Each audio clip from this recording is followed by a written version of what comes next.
Vote চাইতে দলবল নিয়ে বাংলাদেশ ব্যাংকে মির্জা আব্বাস। দক্ষিণ এশীয় উচ্চশিক্ষা সম্মেলন শুরু। আজ উদ্বোধন করবেন প্রধান উপদেষ্টা। কূটনীতিকদের রাষ্ট্র পরিচালনার ভাবনা জানাচ্ছে বিএনপি।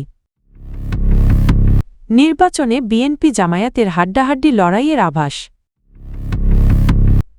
প্রশাসন কোনো দলের দালালি করলে জনগণ কঠিন জবাব দেবে। ইশরাক। ঢাকা -৮ আসনে বিএনপি মনোনীত প্রার্থী ও দলের স্থায়ী কমিটির সদস্য মির্জা আব্বাস দলবল নিয়ে বাংলাদেশ ব্যাংকে উপস্থিত হওয়ায় আলোচনা ও সমালোচনার সৃষ্টি হয়েছে।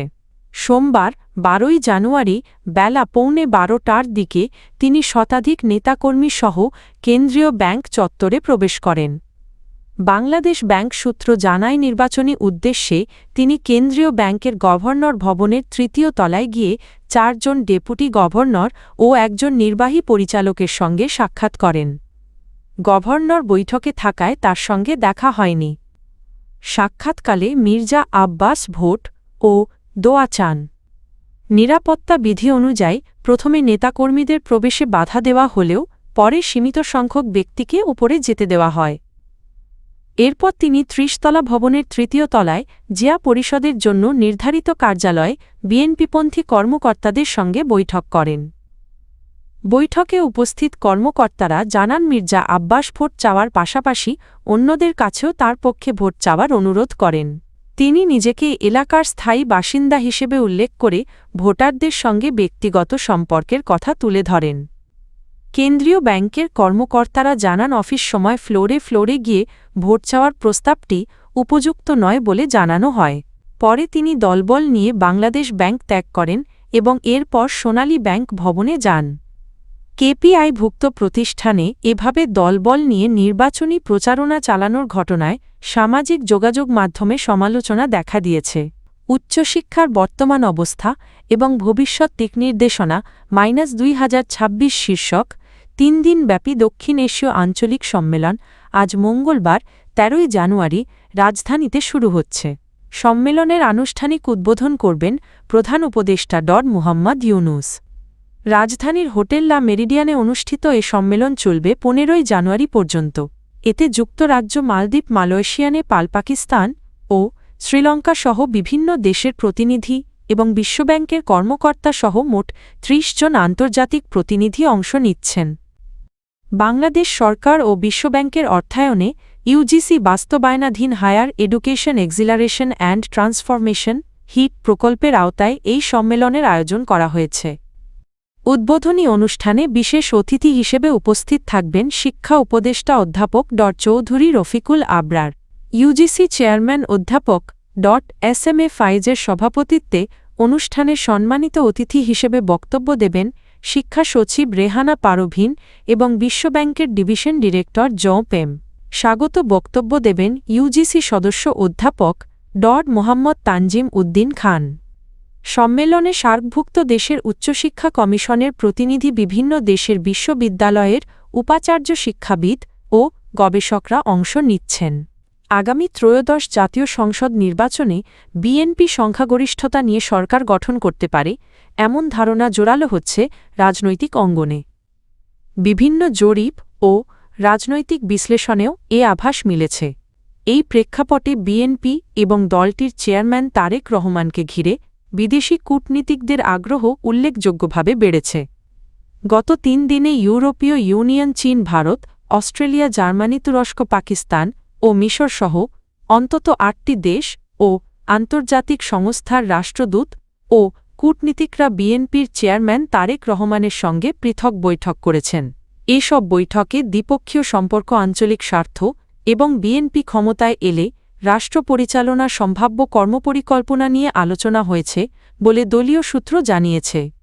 বিএনপির নেতারা জানান, কূটনীতিকদের কাছে তারা একটি অন্তর্ভুক্তিমূলক ও গণতান্ত্রিক রাষ্ট্র গঠনের রূপরেখা তুলে ধরছেন, যেখানে বিচার বিভাগের স্বাধীনতা, গণমাধ্যমের স্বাধীনতা, মানবাধিকার এবং কল্যাণমূলক রাষ্ট্র ব্যবস্থা অগ্রাধিকার পাবে।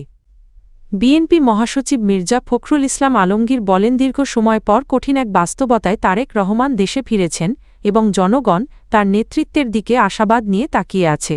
তিনি বিশ্বাস করেন এই সুযোগে দেশে একটি উদার গণতান্ত্রিক ব্যবস্থা প্রতিষ্ঠা সম্ভব। রাজনৈতিক বিশ্লেষকদের মতে তারেক রহমানের সঙ্গে ধারাবাহিক কূটনৈতিক যোগাযোগ ইঙ্গিত দিচ্ছে যে আন্তর্জাতিক মহল বিএনপিকে ভবিষ্যতের একটি গুরুত্বপূর্ণ ও স্থিতিশীল রাজনৈতিক শক্তি হিসেবে বিবেচনা করছে। আসন্ন ত্রয়োদশ জাতীয় সংসদ নির্বাচনে বিএনপি ও বাংলাদেশ জামায়াতে ইসলামীর মধ্যে হাড্ডাহাড্ডি লড়াইয়ের সম্ভাবনা রয়েছে, এমন তথ্য উঠে এসেছে এক প্রাক নির্বাচনী জনমত জরিপে। জরিপ অনুযায়ী বিএনপির প্রতি জনসমর্থন ৩৪.৭% আর জামায়াতে ইসলামীর প্রতি ৩৩.৬%। দুই দলের মধ্যে ব্যবধান মাত্র ১.১%।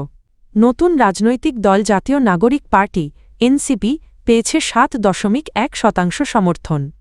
সোমবার বিকেলে জাতীয় প্রেস ক্লাবে আয়োজিত সংবাদ সম্মেলনে জরিপের ফলাফল প্রকাশ করে international institute of law and diplomacy IILD জরিপটি ২০২৫ সালের ২১শে নভেম্বর থেকে ২০শে ডিসেম্বর পর্যন্ত পরিচালিত হয়। এতে দেশের ৬৪ জেলার ২৯৫টি সংসদীয় আসনের ২২,১৭৪ জন নিবন্ধিত ভোটার অংশ নেন। জরিপে দেখা যায় বিএনপি সমর্থকদের বড় অংশ দলটির অতীত অভিজ্ঞতা ও প্রশাসনিক সক্ষমতাকে সমর্থনের প্রধান কারণ হিসেবে উল্লেখ করেছেন।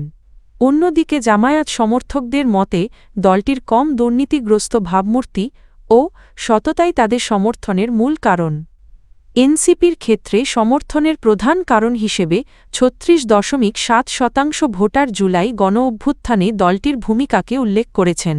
ঢাকা ৬ আসনে বিএনপির মনোনীত প্রার্থী ইঞ্জিনিয়ার ইশরাক হোসেন প্রশাসন ও নির্বাচন কমিশনের উদ্দেশ্যে কঠোর বার্তা দিয়েছেন।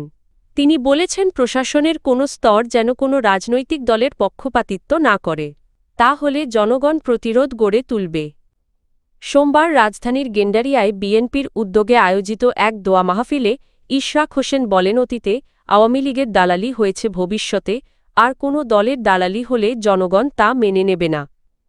তিনি অভিযোগ করেন গত ১৭ বছরে বিএনপির প্রায় ৬০ লাখ নেতাকর্মীর বিরুদ্ধে মামলা হয়েছে এবং পরিবারগুলো হয়রানির শিকার হয়েছে, যা নজিরবিহীন দমন পীড়নের উদাহরণ। আগামী ১২ ফেব্রুয়ারির জাতীয় নির্বাচন প্রসঙ্গে ইশরাক হোসেন বলেন, যে কোনো মূল্যে নির্বাচন হতে হবে। নির্বাচন বন্ধের ষড়যন্ত্র হলে জনগণ তা প্রতিহত করবে। তিনি আরও বলেন, বিএনপি প্রতিহিংসার নয়, সহাবস্থানের রাজনীতিতে বিশ্বাস করে এবং নির্বাচনের মাধ্যমে জনগণের জবাবদিহিমূলক সরকার প্রতিষ্ঠা করতে চায়। এ সময় তিনি আচরণবিধি লঙ্ঘনের অভিযোগ অস্বীকার করে বলেন, জনগণের মধ্যে নির্বাচন নিয়ে ভয় ও বিভ্রান্তি দূর করতেই মতবিনিময় সভা করা হচ্ছে।